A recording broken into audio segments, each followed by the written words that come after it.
Mr. Curry. Are you not ready? I wasn't. Unbelievable. I wasn't.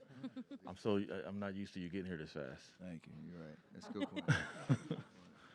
When you see Draymond, when you see Draymond like have a rough game or a game that he says wasn't up to his par, how much have you grown to come to expect him to bounce back from that? That is the expectation. There's no other way, no other scenario where I see it playing out any different than him coming out with the right energy, focus,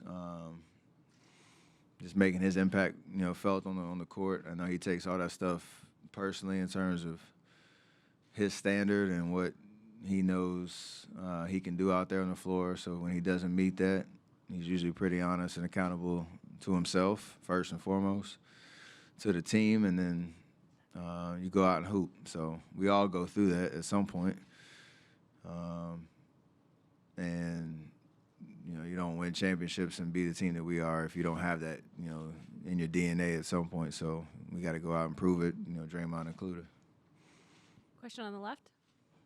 Tomer Zarda from Clutch Point. Steph, it's kind of a two-parter. Where have you made the biggest growth since you guys' last championship, you think?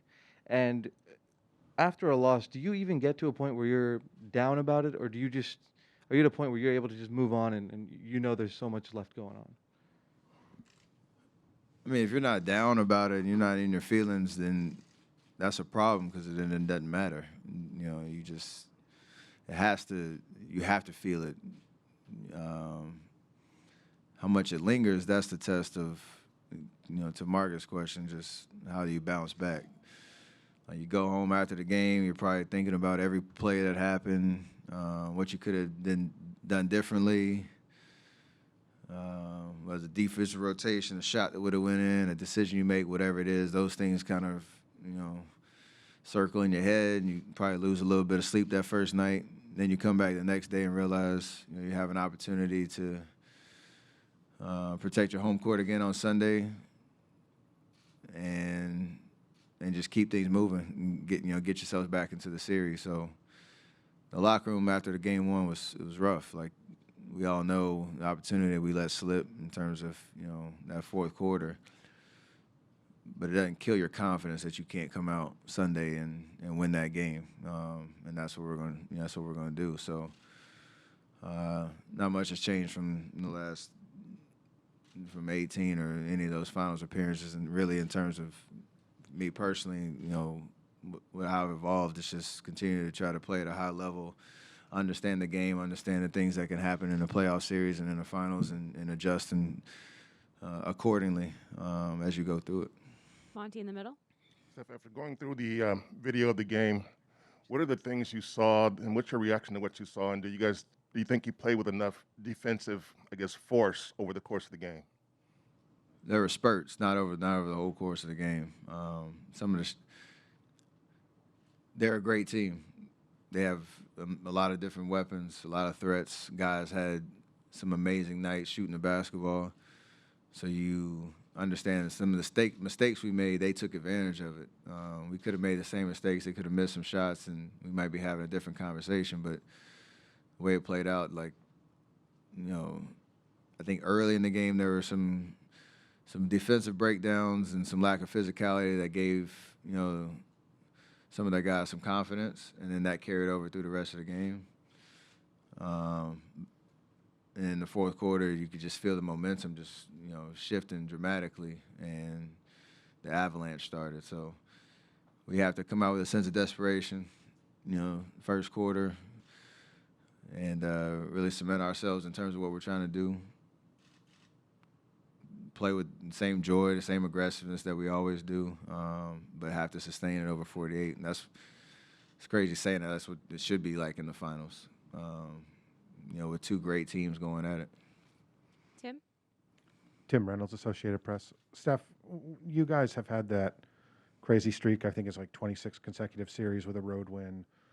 Boston is 8-2 on the road in these playoffs. I mean, obviously you got to be really, really good to get to the finals, but how does really, really good become really, really great on the road? Like, what's the defining characteristic that a team has to have to consistently win on the road at this level? The ability to win games a lot of different ways. Even if shots aren't falling, you can buckle down and get stops. If shots are falling, you capitalize on that momentum, kind of like Boston did in the fourth. And there's really no panic.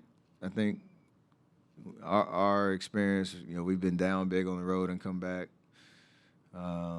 We've won some ugly games on the road, low-scoring games. We've won some shootouts. Like it's a lot of different scenarios that you find yourself in, and you have to be prepared and have the personnel and the resiliency to kind of be able to live in those moments. And there's just a lot of chemistry and toughness that shows up in the biggest of moments. So, like you said, it's two great teams that have demonstrated the ability to go outside of their home and get wins. We're obviously going to have to do that one time to win this series, but obviously for us it starts protecting our home court on Sunday. Mark? Hey, Steph, what's been your message to Jordan on what it'll take to bounce back in Game 2? Be yourself. I guess feel what remember what it felt like, in terms of your adrenaline and your emotions coming out, in the game. Try to get yourself, asserted, maybe slow down just a little bit to kind of see the pictures a little bit better. But he didn't have to change anything about, the way he plays or the way he attacks or where, he feels the most confident in terms of making an impact on the game. You just have to be able to bottle up those emotions and the adrenaline, because it is different. It's a different experience being, knowing it's the finals and you go through that in your first experience. It's a little different. So don't want to over communicate to him on that front and clog his mind with anything other than just going out and having fun and playing basketball. Melissa on the right. Hey, Steph. I know you're probably not on Twitter after Game 1 checking what people are saying, but I'm sure some of that noise still probably seeps through. I'm curious just how much of it does seep through and how much does that affect you guys at this point? I think as much as you want it to. However much attention you want to put on, whether you're reading it, hearing it, whatever it is. It comes with experience of knowing narratives change really quickly, and everybody's trying to guess what's going to happen in the series and, overreacting or properly reacting to everything. So it never really gets to me as much in terms of it changing anything other than the expectations I have for myself out there on the court, or again the standard that I've set for myself in terms of how I'm supposed to play. At the end of the day, it is just about winning the basketball game. So if we go out there and do that on Sunday, I'm sure whatever the noise is will be a little bit more favorable for us. But right now, we allowed Game 1 to get away from us, and we gotta respond. Say what? Do you use it as motivation? Yes and no. Like, it's just kind of a through line of your entire career and every year that you play in this league and every experience you go through. It's not just, now we're in the finals, I need some more motivation to get the job done at all. CJ in the middle. What's up, Steph? Were you surprised that Gary wasn't in the Game 1 rotation? And when he is able to get back on the court, what does he bring to a series like this? Well, he's just a defensive menace in terms of being able to guard a lot of different positions. He gets into the ball, makes people uncomfortable. He can disrupt a lot of different actions and different situations out there. He even has a knack on the offensive end, just being in the right place at the right time, and gives us great energy. So the fact that he's available is big, just because of what he's been through these last 3-4 weeks. I don't know if I was surprised he wasn't in, because I don't know too much about how he really feels and what the conversations is with coach and the training staff and all that. But the fact that he's available, I know he has to be ready, because his number can be called at any moment, and he has to go be the GP that we know him to be. He can affect this series that same way. guarding Jalen, guarding Jason, Marcus, whoever he's asked to guard, and giving us a huge boost of energy because that's what he does. Last couple of questions, Rohan in the middle. Steph, obviously you've seen every defense over the course of the playoffs, the finals. Boston in particular, I think, switched more than any team this season. What would you say in general are the keys for a Warriors offense to beat teams that are switching? Over the years, what have you guys found success doing when you're trying to beat teams that are switching on you? You got to take care of the basketball because the way we move bodies and move the ball, switching is designed to keep everything on the perimeter, keep bodies in between the man and the basket. Try to force you into tough shots. But it also allows some confusion at times if you run your sets hard. One, if you get stops and you can run in transition because it's hard to match up and know where you're switching and all that type of stuff. And like I said, we've seen it before with Houston series, even OKC a little bit back in the day. And they have the personnel to be able to do it. So it's their bread and butter. It's what worked for them to be a number one defense in the league. But there are ways to attack it. And like I said, we scored 108 points. Game one, that should be, plenty to win a game.